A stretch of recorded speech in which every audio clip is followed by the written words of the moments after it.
সাংবাদিকতা শুধু খবর প্রকাশের মধ্যে সীমাবদ্ধ নয়, মানুষের পাশে দাঁড়ানো একজন প্রকৃত সাংবাদিকের দায়িত্ব। ময়মনসিংহ বিভাগীয় সিএনএ চ্যানেলের ডেপুটি চিফ রিপোর্টার সাংবাদিক শামীম তালুকদার সেই দায়িত্ব নিষ্ঠার সঙ্গে পালন করে যাচ্ছেন।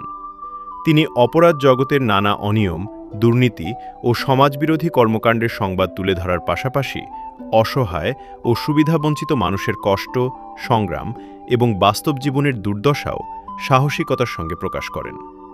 বিভিন্ন সংকটময় পরিস্থিতিতে মানুষের পাশে দাঁড়িয়ে তাদের কথা শোনা এবং সেই কথাগুলো সমাজ ও প্রশাসনের কাছে পৌঁছে দেওয়া তার সাংবাদিকতার অন্যতম বৈশিষ্ট্য।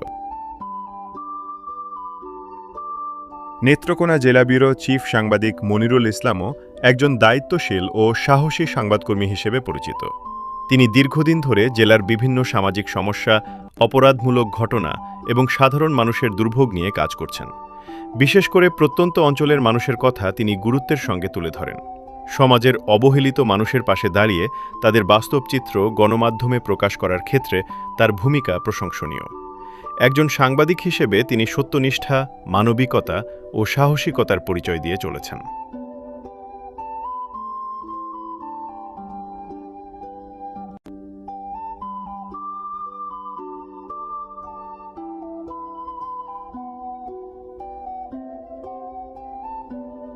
সাম্প্রতিক বন্যায় হাওড়াঞ্চলের বহু মানুষ চরম দুর্ভোগে পড়েছেন। অনেক কৃষক পানিবন্দী অবস্থায় ধান ঘরে তুলতে পারেননি, ফসল নষ্ট হওয়ার আশঙ্কায় দিন কাটাচ্ছেন উদ্বেগে। এমন সময় সাংবাদিক শামীম তালুকদার ও মনিরুল ইসলাম হাওড়াঞ্চলে গিয়ে মানুষের কষ্ট কাছ থেকে দেখেন, তাদের সঙ্গে কথা বলেন এবং বাস্তব পরিস্থিতি তুলে ধরেন। তারা শুধু সংবাদ সংগ্রহ করতেই যাননি, বরং মানুষের দুঃখ কষ্ট শুনে সহমর্মিতা প্রকাশ করেছেন এবং তাদের সমস্যাগুলো বৃহত্তর সমাজের সামনে তুলে ধরার চেষ্টা করেছেন। এই দুই সাংবাদিকের এমন মানবিক ও সাহসী ভূমিকা প্রমাণ করে প্রকৃত সাংবাদিকতা মানুষের কল্যাণের জন্য কাজ করে। অপরাধ ও অনিয়মের বিরুদ্ধে যেমন তারা সোচ্চার, তেমনি দুর্যোগে বিপর্যস্ত মানুষের পাশে দাঁড়াতেও তারা পিছপা হন না। এজন্যই সাধারণ মানুষের কাছে তারা শুধু সাংবাদিক নন, বরং সাহসী, মানবিক ও দায়িত্বশীল কণ্ঠস্বর হিসেবে সম্মানিত। সাহসী ও মানবিক সাংবাদিকতার উজ্জ্বল উদাহরণ শামীম তালুকদার ও মনিরুল ইসলাম। অপরাধের সংবাদ প্রকাশের পাশাপাশি তারা সব সময় অসহায় মানুষের পাশে দাঁড়ান এবং তাদের দুঃখ কষ্ট দেশের মানুষের সামনে তুলে ধরেন। হাওড়াঞ্চলের বন্যা কবলিত মানুষের দুর্দশা জানতে সরেজমিনে গিয়ে তারা যে দায়িত্বশীলতার পরিচয় দিয়েছেন তা সত্যিই প্রশংসনীয়। সিএনএ চ্যানেল তাদের এই মানবিক ও সাহসী কর্মকাণ্ডের জন্য আন্তরিক শুভেচ্ছা ও অভিনন্দন জানায়।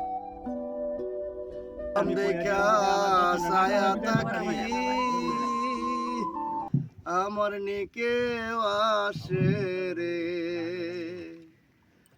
আষাঢ় মাসে ভাষা পানি রে উবালি বাতাসে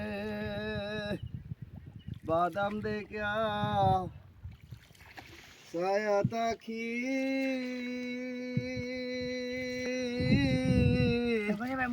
আমার নিকে আসে রে আষাঢ় মাসে ভাষা পানি রে।